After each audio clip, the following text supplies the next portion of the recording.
Have a cup of tea. And Manuka honey. Right.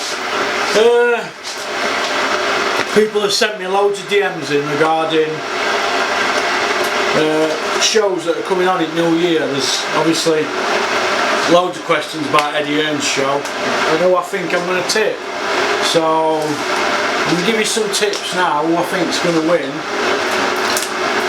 And get your bets on at bookies.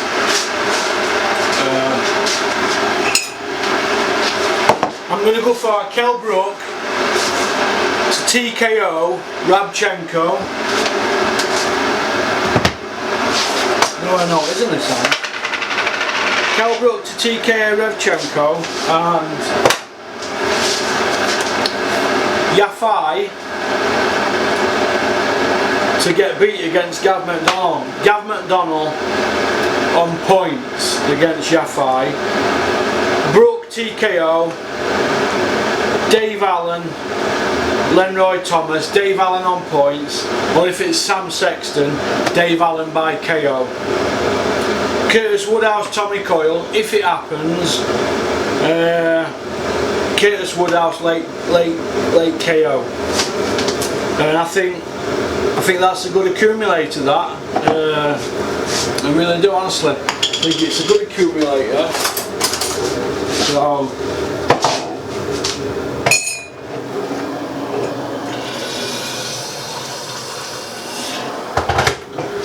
you can't beat a bit of Manuka honey from Asda, from Rotherham Asda. Manuka honey on tea sets me up for the day. Right, the reason I'm going to go for that is I just think that Yafai has not really been tested like he'll be tested against Gav McDonnell. Now Gav McDonnell, he's one of them kids that will soak everything up like a sponge. He's a very determined kid, because he knows the other side of the coin. He knows that if he can fight and pick his set up, you know, whatever, like 10, 20, 30, 40 grand a time on certain fights, if he can do that, Gav McDonnell's thinking to himself, this is brilliant. This is better than working, because he's worked for a living, hasn't he, Gav? He's same as Froch. He worked at NTL, didn't he, from leaving school up to being 19. Now, you appreciate money a bit better, don't you, when it's like that? But I think that Gav McDonnell beats him on points. I think he wants it more. He's not from GB team. I think them people who are not from GB team, they just have a bit more. They have a bit more inside them, a bit more. Like your Ricky Hatton, your Calzaghe, your Davy Day, your Carl Froch. They didn't go to Olympics, and they've got like a point to prove, haven't they? Whereas you get Audley Harrison, he's had everything, give him money. Then he gets to pros, and they're letting him pick his own fights. So, you know, it's you've got to get that balance right. You need a good team around you. And everybody round here knows that a few years ago I told Eddie Hearn that Martin J. Ward and Gav McDonnell, he should sign both of them. Now he signed them both. Now I didn't know Dennis Hobson when I said to him, you want to sign that Gav McDonnell, Eddie? I see him jogging up down Dunsville Road all the time, and up Broadway and that, because they're from down over in the town, aren't they, Gavin?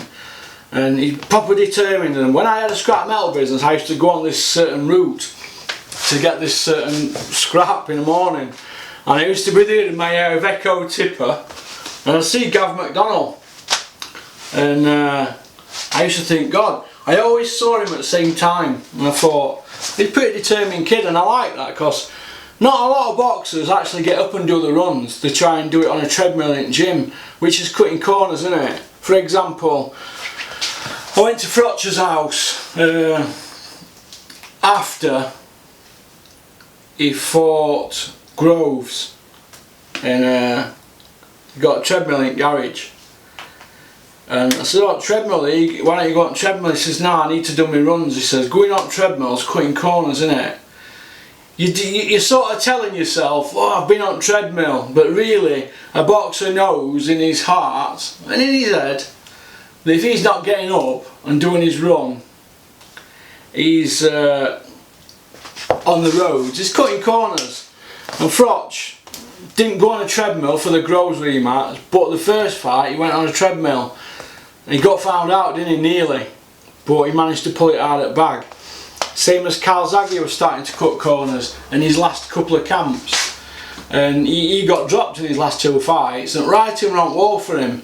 Now, people keep saying I'm crazy for tipping Froch to beat Calzaghe, but at that time he was there for the taking, and he knew it as well. And he knew it. Same as people were saying Froch were there for the taking against De Gale. Maybe he might have been. Who knows? James De Gale though is going to go down as the question mark in here next to him. It could have been better. Too many hard fights he's had and he gets caught too much. But getting back to that, I still had Froch to stop Calzaghe in 2008 when they should have made the fight. He made him wait 9 months up to the 270th day, and then they pulled out. And it should have been Froch against Dennis Inkin for vacant WBC belt. Inkin retired with 5 days to go. He pulled out the fight, so Froch fought Albert Rabaki at 3 o'clock in the morning. It were on that at Nottingham. On the night Junior Witter lost against Bradley, I was there inside. He should have fought Calzaghe though, but then he should have fought Dennis Inkin for vacant belt. He fought Pascal. The rest, as they say, is history, but I'm going off track here. Fighters don't cut corners. Gav McDonald don't cut corners. Very, very fit kid. He can run like the wind and he can run all day and all night. So he's a 20-round fighter. Everybody knows that he's fit. Caldwell, he's a technical trainer. Not my cup of tea, but he knows his onions. He will have a game plan to beat Yafai. But then again, he had a game plan for David Price, didn't he, against Aimer. We all know what happened there, don't we? But I'm going to take Gav McDonald on points against Yafai. Brook to beat Rebchenko by TKO. Dave Allen, Lenroy Thomas beats him on points, or he stops Sexton. Sexton had a life and death with Gary Cornish.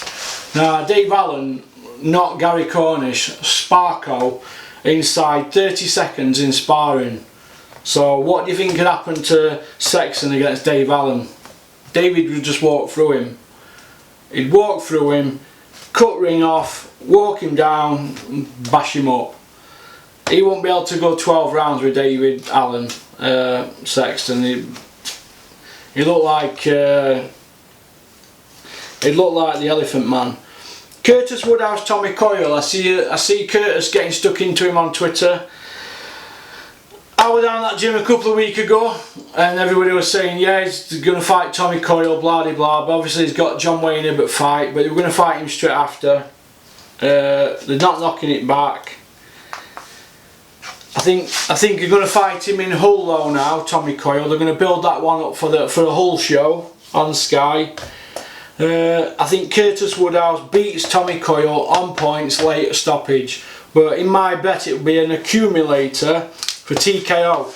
But on my normal bets I have like a sheet that I mark everything down on where I tip certain guys. I don't have a bet on that because you don't get no odds on it, but Curtis Woodhouse will be win against Coyle, but in my accumulator he will be TKO.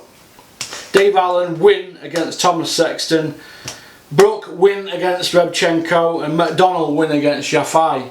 But like I said in my accumulator that I'll pick how it's going to happen. Which brings me to Ted Cheeseman. Now I think Ted Cheeseman's really good. Like I just said, Martin J. Ward and Gav McDonald were really good. Ted Cheeseman I think is exceptionally good. I tell Dennis every day, oh, if Eddie and Ted Cheeseman fall out, we need to get Ted Cheeseman, the big cheese.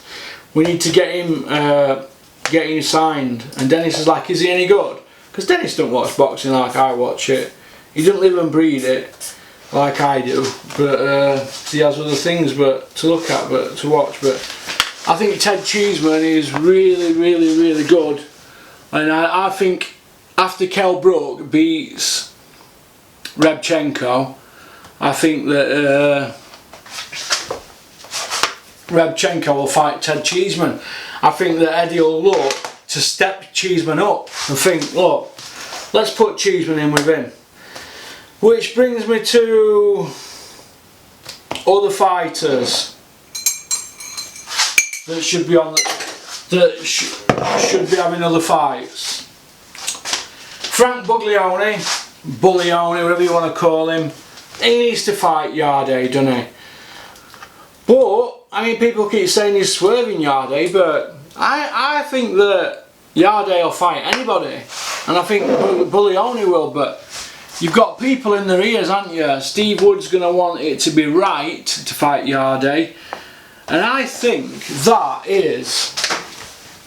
it's a cheap support on a Joshua pay-per-view. Yarde against Buglione. I don't think it's a pay-per-view fight.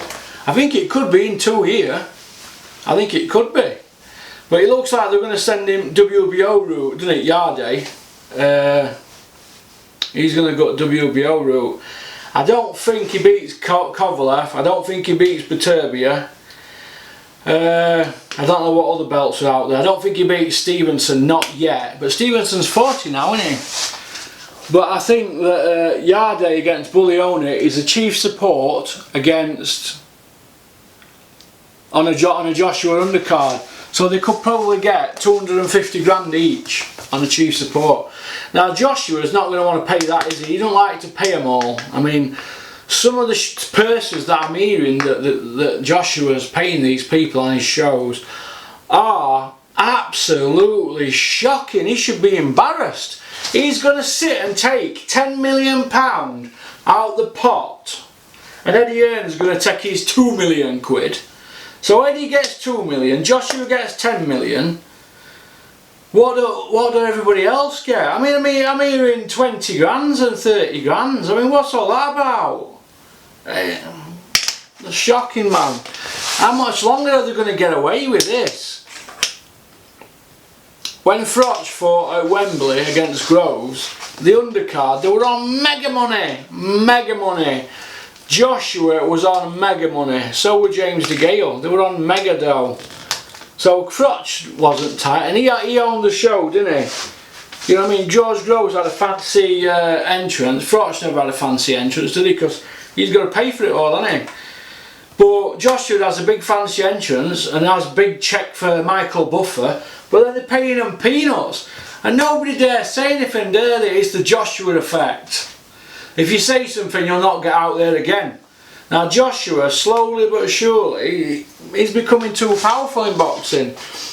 He's got Buatsi and Akoli. They're going to get on every show, every pay-per-view. Because he's the manager, isn't he? He's going to want his slice of pie off them. I mean, it's shocking and embarrassing, but how he can take 10 million, Eddie takes his 2 million, and then you've got everybody else. They're all eating chips and beans while everybody else is eating lobster.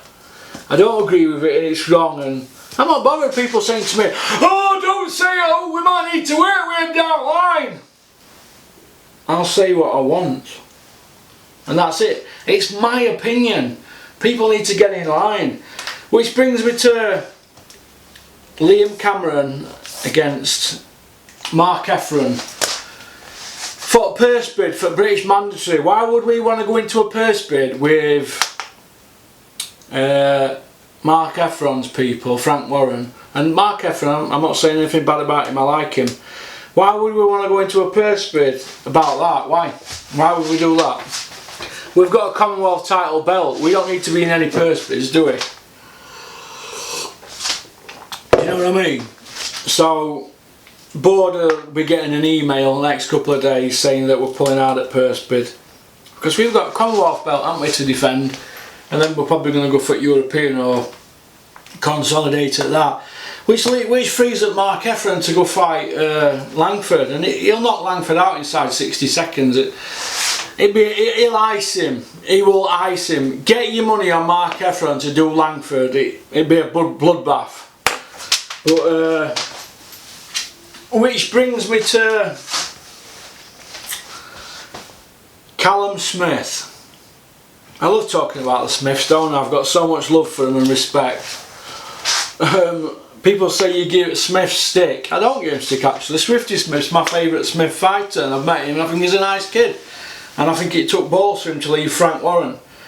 I think Liam Smith, I think he knows that he fluked the WBO world title, and he knows that he can get that belt again by staying with Frank.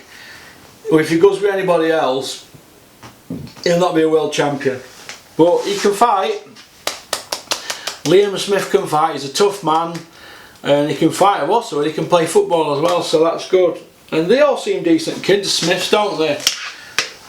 I'm not a big Paul Smith fan. I think he's had a lot of opportunities. Why, I don't know, because he never earned any of them title shots. I think Callum Smith's really good, but who's he fought? Who has he fought? Who's his best win?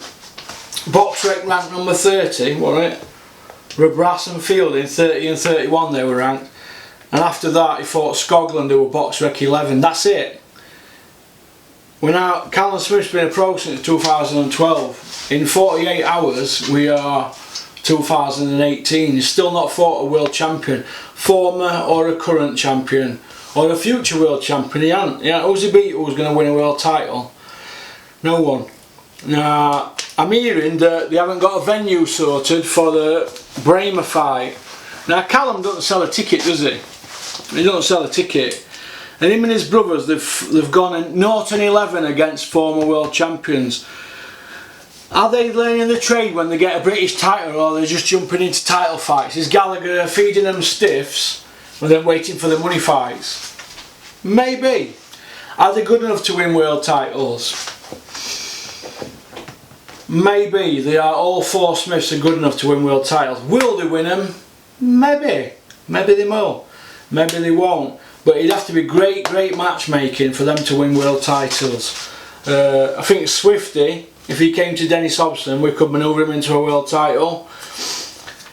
I don't think Eddie's got enough nose and brains to get him into a position. I mean, how Dennis does it.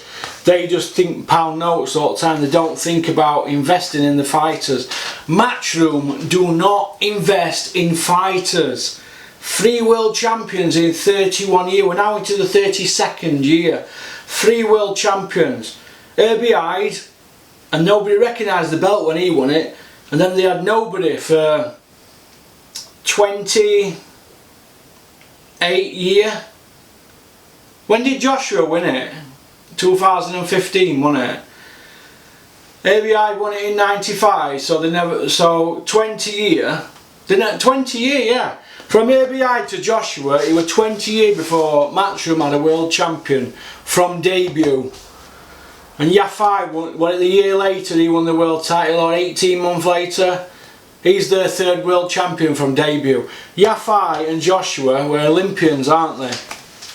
If you can't get them to a world title, who can? Dennis has had, what is it, 6 world champions? Not all from debut. I think he's only had Clinton Woods from debut. Jamie McDonnell, he came to us when he were 8-2-1. So he came to us off back of 2 losses and a draw. Dennis took him to world champion. Carl Thompson, he never had him from debut. Paul Silky Jones, didn't have him from debut, but he got him a world title. We might even have Frankie Gavin a world title, but we hadn't promoted him. He's going to be going on somebody else's show, but Frankie should be going on Free Sports on 23rd of Feb, defending it, winning his IBO world title that we got him. And big things are planned for Frankie Gavin if he wins that fight, and he will win it. He'll be getting Khan fight. He might even get Manny Pacquiao. Who knows? Dennis knows Bob Arum, so we're going to see, aren't we? But as regards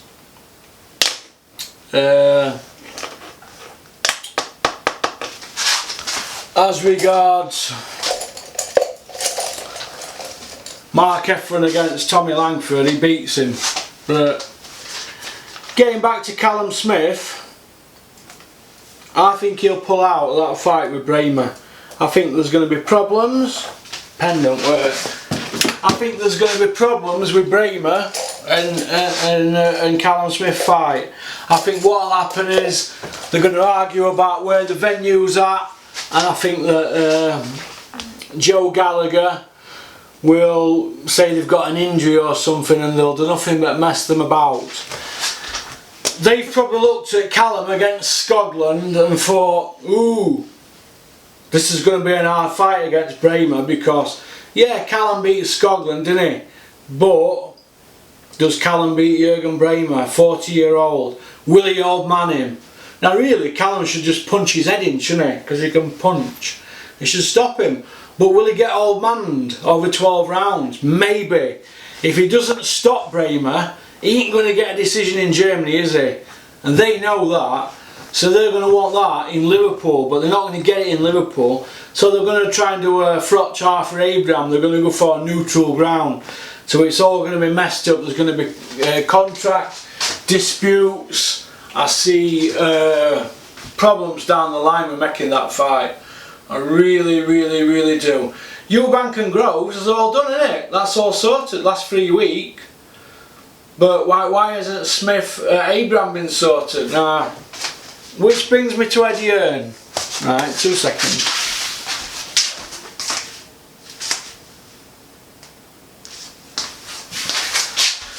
Eddie Hearn has got Cox, Callum Smith, Perez. Right? Cox, Callum Smith and Perez in the WBS whatever boxing tournament. They're all on mega dough, aren't they? Now Eddie's not putting any shows on, but he'll be taking a cut of them fighters going on that Callis Howland show. So this is what I mean about boxing. Eddie's not putting shows on, but he's going to get mega money out of the job. Mike Perez don't sell a ticket, Cox don't sell a ticket, Callum Smith don't sell a ticket. So Eddie just sends them on road, lets them fight in a tournament, and he will be picking up massive fees from them. Now Cox only had 1 fight, how did Perez have? One? So that's 2 fights gone. Who does that leave? Callum Smith. Now Callum Smith, he's already had 2 fights, hasn't he? Has he had 2 or 1? He's had 1. His second fight is going to be Bremer, and he'll probably have a final. So Eddie will get 5 fights out of them. 5 fights. Now let's say for instance they're on £1 million. 5 1 million quids, but the winner's going to get more. Eddie could end up with a couple of £1 million out of that. Hey? He could end up between, if Smith gets beaten his next fight and Eddie's on a quote, and Eddie's on 250 grand a fight, he'll have had £1 million out of the job, won't he? If Callum wins it, Eddie could end up with £2 million out of it. Now that's not bad, is it? Very shrewd man, Eddie Hearn. But Callis Howland knows to keep Eddie Hearn sweet, doesn't he, really? Why? Because he's going to want to be on Sky down the line, so he's going to scratch Eddie's back. He's going to go like that. Eddie, turn around, let me scratch your back. And now Eddie's going to say, scratch my back and I'll scratch yours. That's how boxing works. And did Jamie Cox deserve to be in that tournament? No, he didn't. Can he fight? Yeah, he can fight. But Jamie Cox beat a journeyman in Lewis Taylor, and then he's fighting Groves for the world title. That is depth. Jamie Cox loses against Liam Cannon at £160, that's my opinion. He's not a 168 fighter. Mike Perez, they boiled him down from £257 to £200. He had no strength in him. Eddie pimped him out. And who's the other one? Callum Smith. He don't sell a ticket, does he? So it all works for Eddie, doesn't it? But who has Eddie got who sells a ticket? Frampton and the Leeds kid, Warrington, they're gone. They were his ticket sellers after Joshua. Who else sells tickets? Bellew. Come on. Bellew couldn't even sell Echo out. We all Smiths on the card and all Liverpool lads. So Bellew's not a big ticket seller. Bellew don't sell as many tickets as Derry Matthews. He's a big ticket seller. And he's a more exciting fighter. And a good trainer. Big Derry Matthews fan, me. But getting back to that tournament, I think I see problems for Callum Smith against Bremer with how it's going to happen. I see politics. But I think Callum Smith beats him. But will he get the decision? Will they take that risk? No, because Callum Smith's been very, very carefully matched. Very, very, very carefully matched. Well, he's entering his 6th year as a pro. 6th year as a pro. He's done 5 years, he's now into his 6th year. And his best wins, who? Scotland, Brass and Fielding, they're his top 3 wins. And he's not fought for a world title yet. He's not even fought a former champion. Bremer's a former champion and an old man in him. And he'll be big in ring. Now, Cleverly stopped Bremer, right? But Cleverly is busier and more polished than Callum Smith. But I think if Nathan Cleverly comes back, I think he beats Callum Smith. Callum's a light heavyweight boiled down. Now they'll tell you, oh, he's fantastic at the weight. He makes it easy. He don't make 168 easy. I'm telling you now, he don't make 168 at all. Let me just press button.